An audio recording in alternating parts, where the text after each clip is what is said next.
Buenas, meus amigos. Tô indo levar aqui o Pontal Velho de guerra para dar uma pastoreada, porque quem tem cavalo à sogra não tá de a pé nesse Rio Grande. E hoje nós vamos falar sobre a Real Estância do Bojuru, que eu tinha prometido a vocês já há um bom tempo atrás. Vou só atar ele aqui e já nós seguimos nosso baile de prosa, muito campeiro, por isso essas histórias do Rio Grande do Sul. Cara, vai até aí, Pontal Velho. Faz aqui uma pose pra câmera só. Que coisa gaúcha, tchê. Bueno, amigos, depois de atar o cavalo velho lá pra ele ficar pastoreando, né? Porque eu disse pra vocês, se tu tem um cavalo à sogra na volta das casas, um cavalo na cocheira, tu nunca tá a pé no nosso estado, no Rio Grande do Sul, velho, de guerra. Mas antes de mais nada, tchê, vou desligar esse troço aqui, porque se tem na cabeça de vocês depois não vão se inscrever no canal, depois vocês não vão curtir nem compartilhar, porque fica aquele tem do choque ali, e aí fica mais incomodativo do que não sei o que. Por isso que tu vai te inscrever no canal, me chamo Marcelo Valerão, por isso que tu vai comentar, se eu falei alguma coisa errada aqui, por isso que tu vai compartilhar o vídeo, por isso que tu vai dar o teu likezinho ali, porque pra mim é muito importante isso. E o mais importante é que o conhecimento trocado aqui não tem outros canais do YouTube, posso avisar vocês. E também o conteúdo daqui do nosso canal, fazendo propaganda, né, tchê, vendendo aqui um pouco o que eu faço, que é dar aula de história e também pesquisar sobre a história do Rio Grande do Sul, tu não vais encontrar em outro canal do YouTube. Aposto contigo, se tu encontrares, vai ser uma cópia mal feita do que foi feito aqui por este índio velho gaúcho. Mas, como eu estava falando e deixando embromar com vocês, a Real Estância do Bojuru, vamos localizar ela hoje, geograficamente, onde ela ficava. Eu estou aqui perto da Lagoa dos Patos, relativamente perto. Então, se eu apontar para lá, eu estou apontando para o leste. Ela ficava naquela região entre a Lagoa dos Patos e entre o Oceano Atlântico. Hoje, nós temos o município de São José do Norte, um dos municípios mais antigos portugueses do estado, ao qual nós temos uma localidade de nome Bojuru também. Se tu colocar lá na internet Bojuru, tu vai encontrar essa localidade. E Bojuru remete a esse termo histórico, ao qual era a Real Estância do Bojuru. E o que foi a Real Estância do Bojuru no século XVIII? Um dos séculos que eu sou mais apaixonado em falar do nosso estado, porque foi a formação em si da capitania do Rio Grande do Sul, ou de São Pedro do Rio Grande do Sul, da formação em si da província, posteriormente do Rio Grande do Sul, e também das guerras de fronteira, que é muito comentado no nosso canal. Mas, porém, hoje, como eu abri o leque para entrevistas, eu abri o leque para mostrar locais históricos, não está sendo tão comentada. E esse motivo vai fazer com que eu coloque alguns vídeos a mais sobre a história do nosso estado. Eu sei que não atrai muita atenção de vocês, mas espero que atraia a atenção de vocês, porque o apresentador que vos fala aqui, ele fala fatos verídicos. Ou de vez em quando ele dá uma inventada em alguma coisa, ou então uma tapeada para deixar o troço mais bonito, né, tio?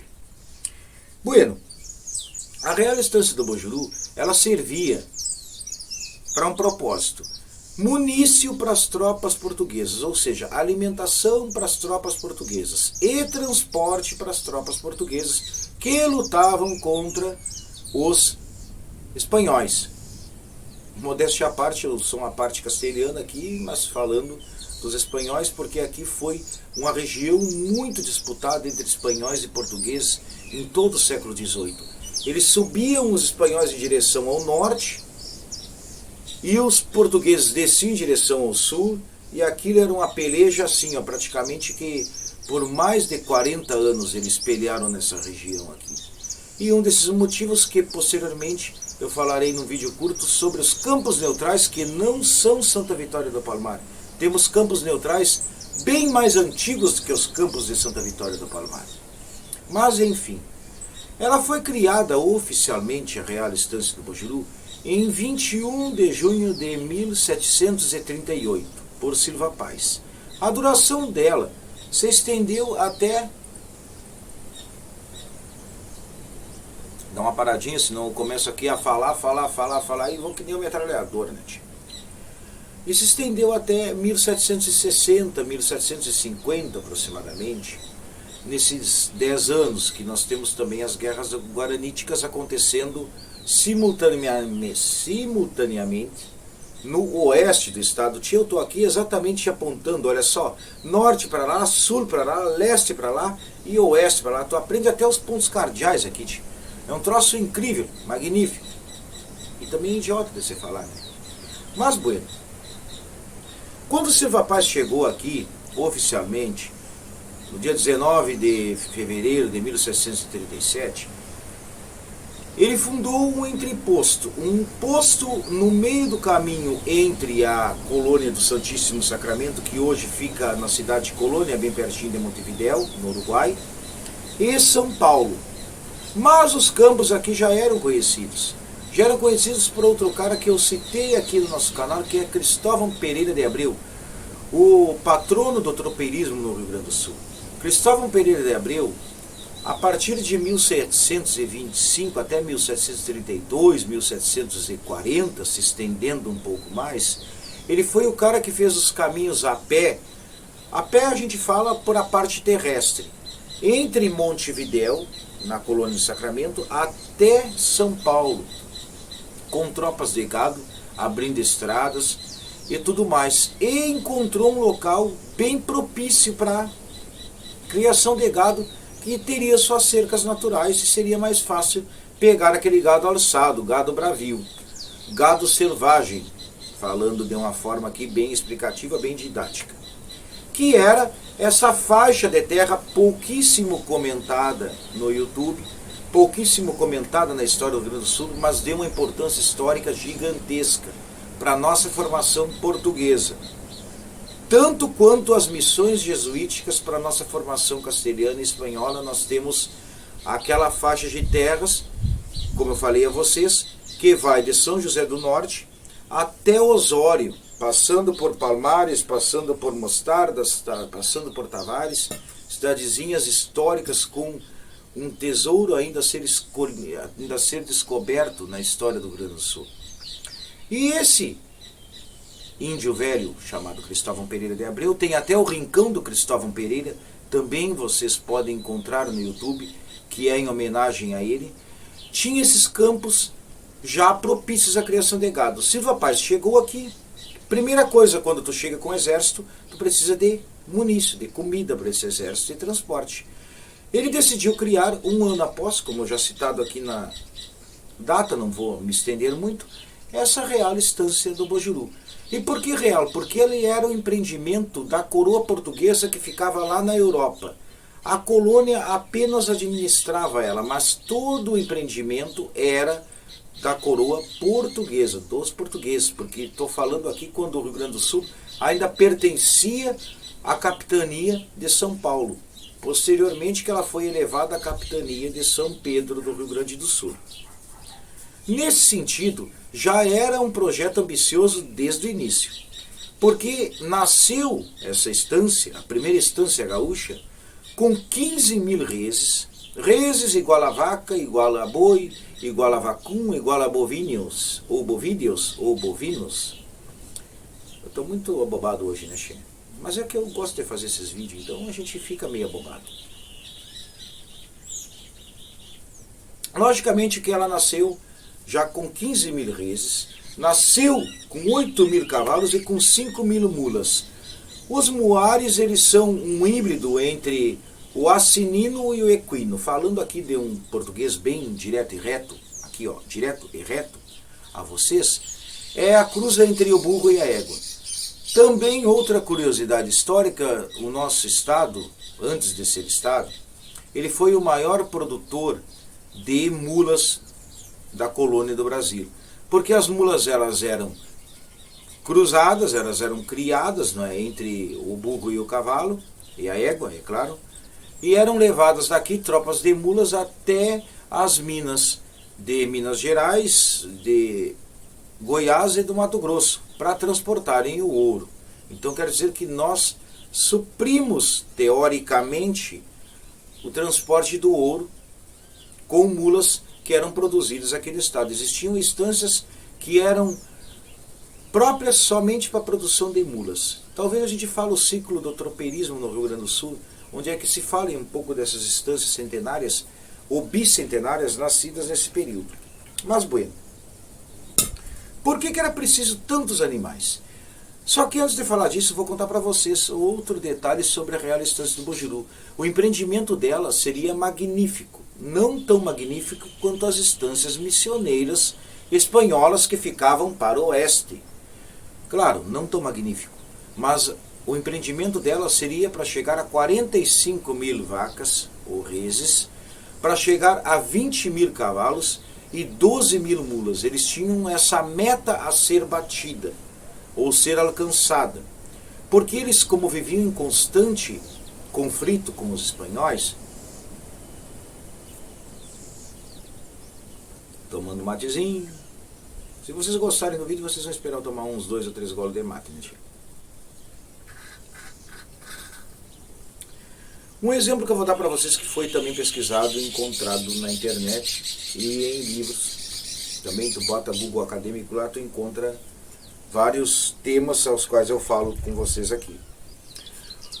Um exemplo simples, bem simples. Uma tropa de 50 praças, ou dragões do Império Português, ela precisaria, para se deslocar em tempos de campanha militar, que era comum, cerca de 150 cavalos. Um homem usava 3 cavalos. 60 mulas para o transporte do armamento e também dos apetrechos que eles usavam. Olha, apetrecho, que nome velho bem gaúcho, né, tio? E 100 reses, é claro, para eles se alimentarem.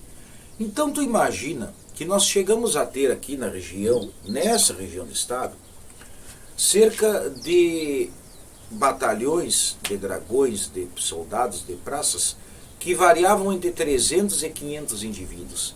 Então tu imagina que isso aí precisaria de muita logística para o transporte, para tu defender aquela fronteira móvel que eu falei muito aqui no início do canal, entre as guerras de fronteira, Portugal, Espanha, Espanha, Portugal.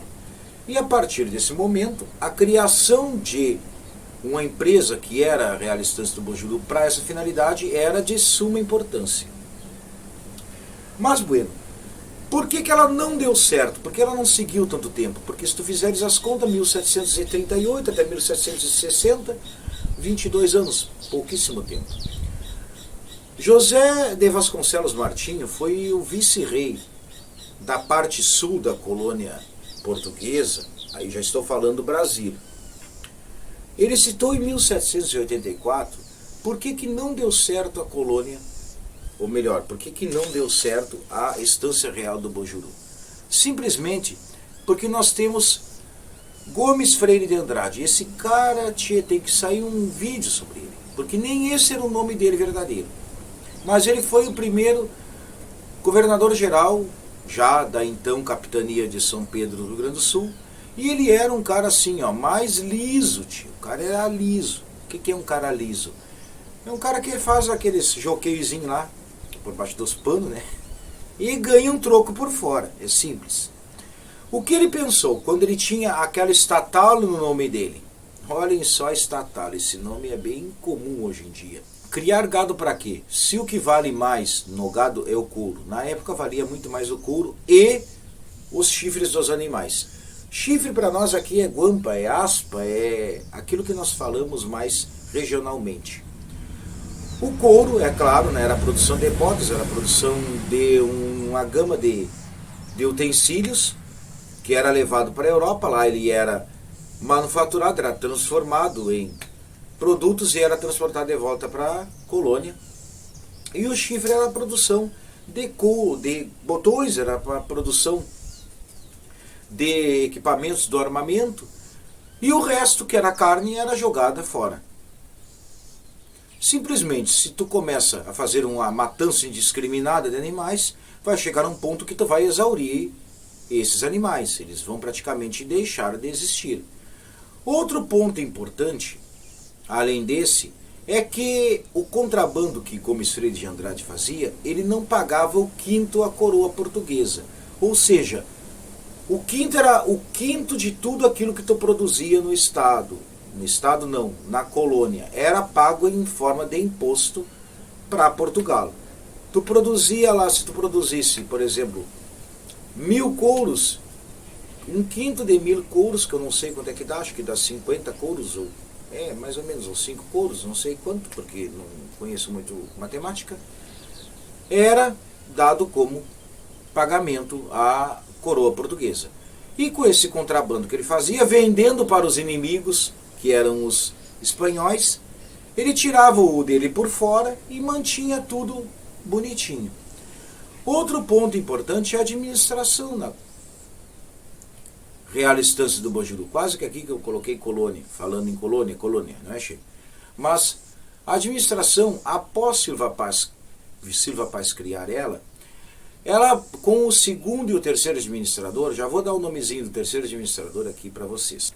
Diogo Osório Cardoso foi um dos últimos caras que manteve mais ou menos aquela reserva de animais e reserva de cavalos para as tropas portuguesas. Posterior a ele, o troço virou a Loléu, ao Largo, e com Gomes Freire de Andrade já o troço descambou de vereda. O que disse José de Vasconcelos Martinho? Ele disse que a administração da Real Estância do Bojuru, ela pegou assim uma forma totalmente bagunçada. Simplesmente tu tinha peões, tu tinha gaúchos, tu tinha aqueles que trabalhavam na Real Estância, tu tinha-se eles cuidando dos animais. Então um gaúcho queria comer um pedaço de rim, ou um rim de uma res. E olha que um rim assado é bueníssimo, e também um rim fervido é bueníssimo. Tem gente que não gosta, diz que tem cheiro e gosto de mijo, mas eu particularmente, o rim do animal é bueníssimo para mim. Mas particularmente falando, viram só até culinária, a gente fala aqui, não é, gente? Eles carneavam a res de manhã, tiravam apenas o par de rins da res e abandonavam também o resto ao léu, ao largo, abandonavam o relento. Se eles tinham fome à tarde, queriam comer um costilhar, uma costela, contar para vocês também, um assado no couro, eu conheci particularmente, falando para vocês, quando eu era piazote, de calças curtas, conheci um castelhano brasileiro que morava em Santa Vitória e disse que fazia o assado no couro. É uma coisa que eu ainda vou fazer uma pesquisa aqui bem aprofundada. E se tiver La Plata, vou até Santa Vitória para contar para vocês como é que é o assado no couro. Não é esse costelão 12 horas, não é essas coisas modernas de hoje. O cara carneava a res, passava-lhe a faca, tirava umas 2 ripas de costela. Ripa de costela é o osso da costela do animal. E ali fazia um fogo no chão e assava. Então, um cara matava 2 animais, às vezes, no dia, e o resto abandonava. Uma iguaria muito apreciada era a vitela. A vitela até hoje é apreciada em alguns restaurantes finos, muito finos e muito caros de se comer. A vitela é o terneiro recém-nascido. Nasce o terneiro, o cara vai lá, carneia ele e faz um assado. Eles faziam também isso. E também o terneiro nonato. Espero que vocês não tenham muito nojinho, não é, meus amigos? Ou não tenham um estômago muito fraco. O terneiro nonato, hoje não se faz mais isso. Já faz muitos anos que não se fazem mais isso com os animais, porque o preço da carne também foi ao céu. Ele é uma vaca que está prestes a dar à luz, vamos falar aqui de uma forma mais civilizada, ela está pronta para dar cria. Então chegava ele gaúcho lá, sangrava ela, tirava o terneiro de dentro do seu útero, lavava ele, tirava a placenta do terneiro e fazia o assado. Simplesmente tu carneando uma vaca prenha, tu carneia uma matriz. E as matrizes, que são as fêmeas, tu terminando com elas, tu vai, de uma forma ou de outra, terminar também com o rebanho de animais. Então essa matança discriminada por parte de Gomes Freire de Andrade e por parte daqueles que administravam a estância, simplesmente fez com que ela se exaurisse. Ela chegasse a um ponto que não desse mais ponto. Para colocar para vocês agora, encerramento mesmo desse vídeo, posso dizer a vocês em tamanhos reais da estância, da primeira estância gaúcha, da primeira estância portuguesa no estado, falando historicamente correto. Ela tinha cerca de 259 quilômetros de extensão. ela era estreita, porque se tu botar no Google Maps tu vai ver que aquela faixa de terras que eu tanto citei aqui, ela é estreita, mas ela tinha uma distância gigantesca. Ela ia desde os limites do que hoje é o município de Osório até a localidade do Estreito em São José do Norte. Era gigantesca. E ali abrangia o rincão de Cristóvão Pereira de Abreu, abrangia pastagens naturais que são muito, muito comuns na parte da Lagoa dos Patos ou da Laguna dos Patos, e era um campo por excelência. Particularmente, ela terminou na década de 1750, nós temos em 1760 já a invasão de Pedro de Sebajos, nós temos posteriormente a continuação da invasão com Vertiz e Sarcedo, e o nosso primeiro comércio português, não espanhol, acabou dando errado, por uma coisa simples que sempre dá errado.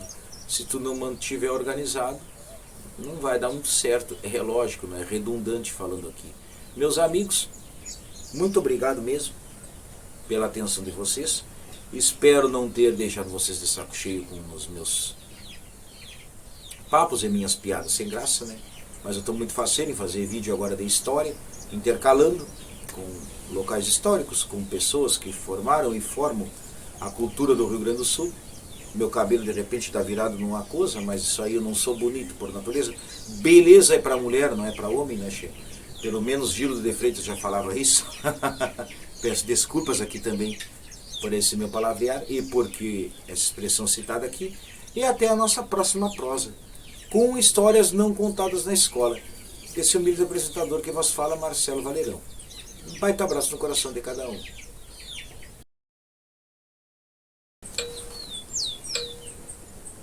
Bueno, meus amigos do nosso canal Arará, Papá, e venha Macanudo se fresquear.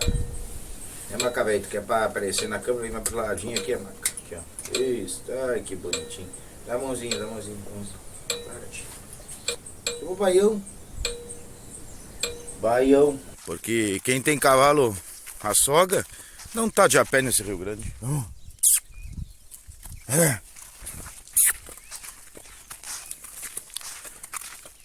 Buenas, meus amigos. Vamos.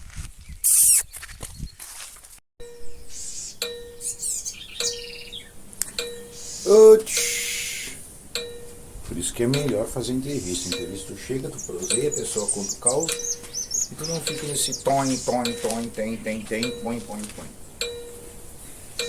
uma coisa incrível, incrivelmente incrível. Mas tá bom, vamos lá. Eu já fico com nojo disso. Eu fico com nojo e adoro fazer, porque eu sou bobaião mesmo.